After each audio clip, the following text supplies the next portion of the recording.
it's funny. It's like you talk about coming out and the need for people to feel comfortable in coming out, and it's funny. It's like I am totally heterosexual straight male, but I never forget the moment when I told everybody in my family that I wanted to work in music and I wanted to be a creative. It was very hard. For many years, it's like I got my degree in political science because it felt like the right thing to do. I worked for the EPA for like 3-4 years because it felt like the right thing to do, and I worked in commercial real estate because I had to make money, and I was dating someone, and we were going to get married and have 2.5 kids and live the American dream, and it was the right thing to do. And one day, I remember it was right after my 30th birthday, I got really, really intoxicated, like incredibly so, to a ridiculous degree. And I woke up the next day, and it was April 20th of 2008, and I woke up. And I was on the couch, passed out, and the girl I was dating at the time, she was sleeping in the bedroom, and I looked around at everything, and it was a lot of stuff. It's like, look at all this stuff that I have acquired, and all these things that I have done, and I'm looking around, and I'm like, oh, there's a couch, and there's there's an easy chair, and there's a giant TV, and there's a Nintendo Wii, and all this stuff, and stuff that really, I was, very much attached to. And then it was like, I really felt no attachment whatsoever. It was kind of like you have this moment, you're kind of like in a haze, and you're kind of like in a different place, and it's important sometimes to be in a different place, and like they say, in wine you find the truth, and it's absolutely true. Like, I woke up and I was like, wow, okay, this is crazy. Like, I want none of this, and everything I want I have inside of me, and I haven't been able to express that, I haven't been able to pull that out.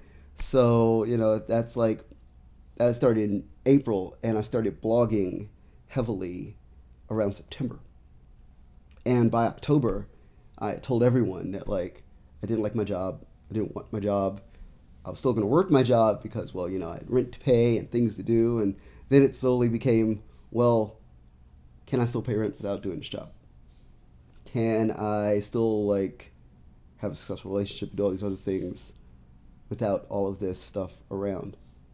And then it became a thing where I slowly began to internalize everything. And the girl I was dating, we broke up, moved out of the house. I started living on my buddy's couch. And, it kind of was like this slow, radical, transformative thing. And, it's like, it was hilarious. Like, I'm straight edge too. So, all of these things just kind of happened. And it was like all of this, I came out in every way. Like, in every single way a human being could come out. Outside of traditional, oh, mom, I'm gay. It was like, oh, mom, I want to be a creative. Oh, mom, I'm not drinking anymore.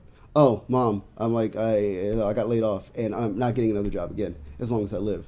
I'm not gonna put on a shirt and tie and sit behind anybody's desk. My whole entire family, all my friends, everybody that had known me to that point. I have a lot of people who aren't my friends anymore because they feel like they don't know me. Like, this person they came to know just died one day. I mean, I'm still largely the same person. I still like to have fun. I still like to go out. I still largely being the same person, but there are just some things about me that were deep locked inside that are now very much a very real and very present and very public part of my life that I've embraced. And that's important. And I feel like the younger that you can tell somebody that it's okay to be yourself and to foster that is incredible. I mean, that's most of the reason why I'm here. Is you have to foster that individuality and that comfort in the individuality that the internet and that digital media provides for people, and that's more important than anything. So, yeah.